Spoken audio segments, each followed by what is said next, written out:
Sot ka Netflix, ka Disney Plus, ka Amazon Prime, ka YouTube, ka shumë mundësi, padyshim dhe ato që keni në celular platformat. Në kohën e komunizmit ishte vetëm ai televizor. Ky televizor në fakt është një model lura i prodhuar në fund të viteve 80. Kjo është një shtëpi tipike ku gjithë familja ulej për të parë programin që fillonte në orën 4, në orën 6 dhe mbaronte në orën 10:30. Është interesante për një gjë.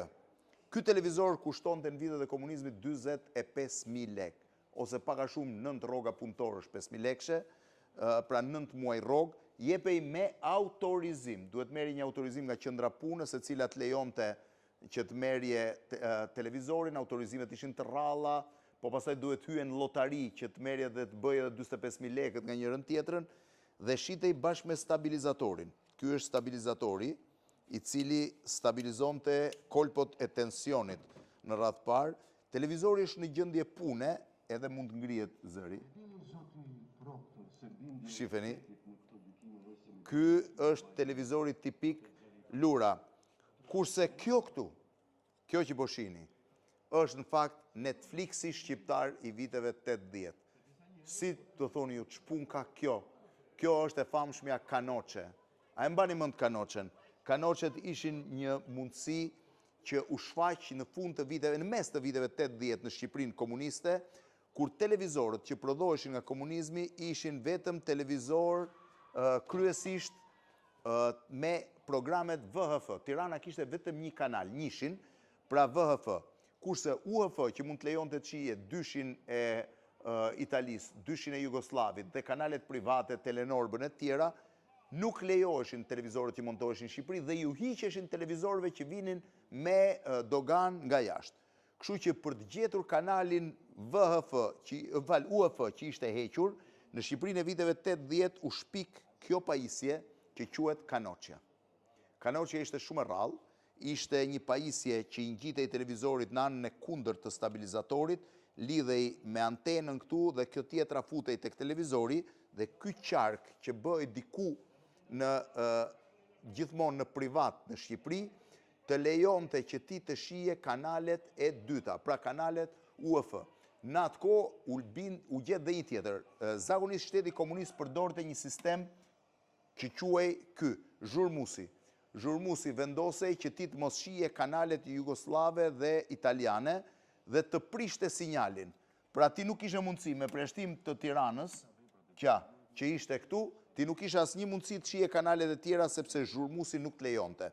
Por Kanoçja mund ta shmangte zhurmusin. Kjo ishte një anë. Ana tjetër ishte kanali 10. Në kanalin 10 duhet shkoje në darkë, mbasi mbaronte Tirana dhe kishte mundësi të shije Italinë. Ky ishte Netflixi shqiptar i viteve 80. Por çfarë televizorësh qarkullonin në Shqipërinë e asaj kohe? Tani unë doja ul zërin televizorit lura që është tu. Dhe do t'ju çoj. Do t'ju çoj për të parë disa nga prodhimet më tipike të elektronikës shqiptare që prodhoheshin në fabrikën e UEM-it në Durrës. Kanoçja ishte e vetmja që ishte private. Këtu keni disa nga televizorët më tipik që kanë qarkulluar në Shqipërinë e viteve 80 dhe biles që nga afër këtyre furnellave me korrent të famshmeve, shifini. Këto që nga njerë rezistenca digjej edhe e këpusnim dhe e bashkonim me tjetrën prap, se zgjendeshin. Këto janë televizorët e famshëm dhe po dalë këtej se s'më lë drita që t'ju e shpjegoj pak më mirë dhe më interesante. Ky këtu lartë është dhe ky poshtë, Adriatiku dhe Iliria janë dy televizorët më të famshëm të Shqipërisë komuniste. Prodhoheshin të dy nga UEM-i, në fakt thuheshin që ishin prodhime jugoslave që vetëm ju ndrohej emri, por me sa di unë të paktën këto i ka prodhuar UEM-i Durrës. Adriatiku ishte shumë i famshëm, Iliria ishte po ashtu shumë i famshëm, me të dy mundësit e kanaleve edhe me këtë UHF-ja ku ishte, që ishte e hequr. Pak më vonë u prodhuan televizorët lura, si ai që po shinit atje, ku lëviz edhe zëri, pra po ku lëviz edhe kanalet për të. Ishte lura prodhohesh po nga URT Durrës, pjesë e UEM-it, uzina radio televizorëve Durrës, pjesë e UEM-it, uzinës elektronike të Durrësit. Më pas është diçka që unë nuk e kam ndeshur, në fakt me thënë drejtën, vetë nuk e kujtoja, televizori përparimi 20, i cili duhet këtë dalë në fund viteve 80, së bashku me i televizor shumë të rrallë, që më thanë që ka vetëm 500 kopje, është ky televizor këtu që quaj nëntori.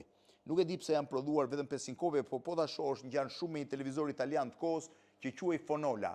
Fonola dhe Philips ishin dy televizorët italian dhe holandez që dominonin në tregun shqiptar të asaj kohe. Nëse shkojmë më tutje, ai është televizori Dajti, po ashtu një televizori asaj kohe, vim tek televizori Ylli, edhe ky shumë interesant, dhe vim tek Butrinti. Butrinti ishte i famshëm sepse në mos gaboj unë pati futur dhe një sistem me ngjyra, por më i sigurt me ngjyra ishte ky Blaupung, Germano Lindor, që u shit për personalitetet komuniste të kohës, natyrisht gjithmonë me autorizim, dhe që konsideroi një nga televizorët më të mirë dhe këtij u hoq kanali i dytë. Për te i tyre dalim dhe të prodhimet e radiove që janë shumë të ralla. Kanoqe nuk e Netflixi shqiptar, shiveni. Keni Netflix, ja ne kishim Kanoqe. Ja dhe pjesa e radiove. Kjo është një radio Adriatik me tranzistor që quheshin, që ishte radio që mund ta përdorje, ishte shumë i vështirë sistemi baterive, duhet i kishe këtu baterit, po zakonisht i vendosnin bateri ushtarake mbrapa që janë ngjisnin me scotch, ndërkohë kjo këtu që tranzistori, me 7 tranzistor, ky është radio Rinia, edhe kjo një radio e famshme, por më të famshmet e kohës ishin ajo atje sipër, Iliria.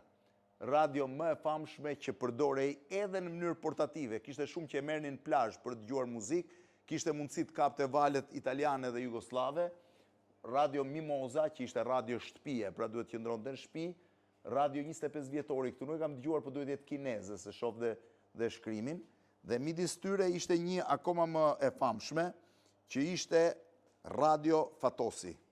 Radio Fatosi, shifeni si është shumë e bukur, ishte e vinte në një këllëf lëkure dhe përdorej bashkë me këllëfin, po doje mund ta hiqje, zakonisht njerëzit e hiqnin sepse këtu mbrapa vendosnin baterit që nuk gjendej, të gjeje baterinë në Shqipërinë e kohës ishte shumë e vështirë, dhe Radio Fatosi ishte si një radio që ti mund ta merrje kur lëvizje për të dëgjuar lajmet edhe të tjera.